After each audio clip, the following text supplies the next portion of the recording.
జీవితంలో మీరు ఎదగడానికి ఒక అడుగు ముందుకేయాలనుకుంటున్నారు. దానికి ఏ విధంగా వెళ్ళాలనుకుంటే చాలామంది నాకు తెలిసి ఇందాకన్నది ఏదో ఒక విధంగా లోబర్చుకోవాలనే ప్లాన్‌లో ఉంటారు. అవును. చాలామంది. నేను అవును. అన్నాను. ఇప్పుడు మీరు ఇన్ని ప్రోగ్రామ్‌లు చేస్తున్నారు. ఎవరన్నా చీదరించుకోవడం గాని, చీప్‌గా చూడడం గాని అట్లాంటివి జరిగినాయి. అలాంటి అవమానాలు కూడా జరుగుంటాయిగా గారు? నేను స్టేజ్ దిగి వెళ్ళిపోతాను. హ్మ్. స్టేజ్ దిగి వెళ్ళిపోతాను నేను. అది ఏ స్టేజ్ అన్నా అవును. గానివ్వండి, ఎంత పెద్ద సభ అన్నా గానివ్వండి. మాకు మర్యాద ఉన్న మర్యాద ఉంది. దగ్గరే హ్మ్. నేను చేస్తాను. నాది ఓన్ చెప్తున్నాను. హ్మ్. లేదు నువ్విది, నువ్వది, ఇలా రా, అలా రా అని వల్గర్‌గా మాట్లాడే వాళ్ళ మాట్లాడదు. దగ్గర ఇట్రా నేను ఉండను. ఇట్లా ఇట్లా మాట్లాడితే దిగేసి చాలు. వెళ్ళిపోతాను. హ్మ్. అలా వెళ్ళిపోయిన స్టేజ్‌లు కూడా ఉన్నాయి. హ్మ్. ఉన్నాయి అలాంటి స్టేజ్‌లు. ఓహ్! కాబట్టి శ్రీదేవి అంటే అమ్మా! అది చాలా డేంజర్. మన వ్యక్తిత్వాన్ని దెబ్బతీసే విధంగా ఎవరు చేసినా నేను ఉండను. కుర్చీలు ఇరగొట్టి కూర్చొని రాత్రంతా కూర్చొని వాళ్ళొచ్చి మళ్ళీ సారీ చెప్పి పేమెంట్ తీసుకొని వచ్చిన రోజులు కూడా ఉన్నాయి. సూపర్. సూపర్. హ్మ్. మాచర్లలో జరిగింది మాకు ఈ ఇన్సిడెంట్. మాచర్ల గుంటూరు మాచర్లలో డిస్ట్రిక్ట్. గుంటూరు హ్మ్. డిస్ట్రిక్ట్. హ్మ్. కోలాటం అని పిలిచారు. సో అది ఒక టైప్ ఆఫ్ కోలాటం. కోలాటమే ఒక టైప్ ఆఫ్ కోలాటం. అయిపోయిన తర్వాత చిన్న ఇష్యూ అయింది. 2, 3 కుర్చీలు ఇరగొట్టి అలాగే కూర్చొని పోలీస్ వాళ్ళు ఎవరైనా రానివ్వండి వాటెవర్. నేను చేసిన తప్పు కాదు. పబ్లిక్ గా మేము ప్రోగ్రామ్ చేసాం.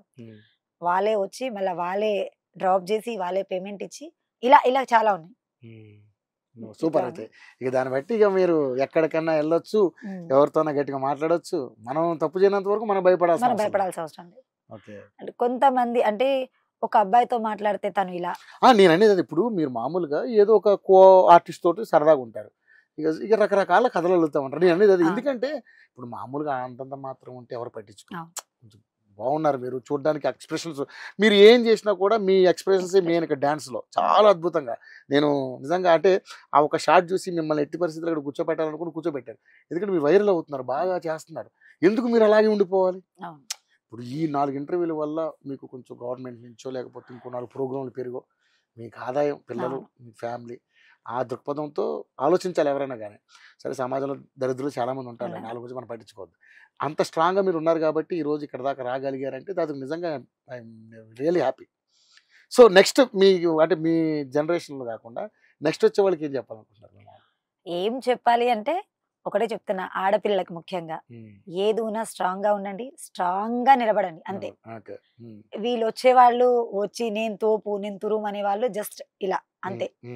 ఒక tissue paper, passing cloud, tissue paper. అవునా? అంటే చిన్న ఉదాహరణ చెప్తా చూడండి. ఇప్పుడు ఎవరైతే ఈ వీడియో తీసారో తను పిలిచి మేడం నేను మీ చిన్న క్లిప్ తీసానని చూపించారు. నేను ఇలా పడేశాను అంటే పట్టించుకోలేదు. ఎందుకు అంటే చూస్తుంటాం కదా చాలా ఇలాంటివి. అలాంటిది ఆ జతిన్ గారి వల్లనే నేను వైరల్ అయ్యాను. ఈ రోజు నిజంగా నేను జతిన్ గారికి మరీ థ్యాంక్ యూ చెప్తున్నాను. ఎందుకంటే నాలో ఉన్న ఇంత టాలెంట్ ఉంది అని చాలా మంది చెప్పారు.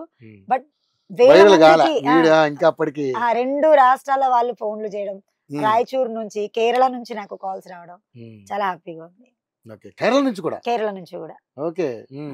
కేరళ నుంచి అంటే వాళ్ళు అక్కడ నేను ప్రోగ్రామ్ చేశాను కేరళలో ఒక 15 days బీజేపీ ప్రోగ్రామ్ చేశాను. 2017 లో చేశాను. సో అక్కడ వాళ్ళు నాకు ఇంకా టచ్ లో ఉన్నారు. వాళ్ళందరూ చాలా హ్యాపీగా ఫీల్ అయ్యారు. కాల్స్ చేశారు, చాలా హ్యాపీగా ఫీల్ అయ్యారు.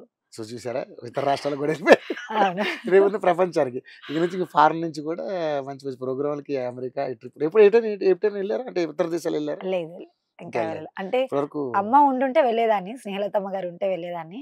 అక్కడ నుంచి కూడా మాకు ఆఫర్స్ వచ్చాయి, దేవుడు అలా చేసేసాడు కాబట్టి ఆగిపోయాం.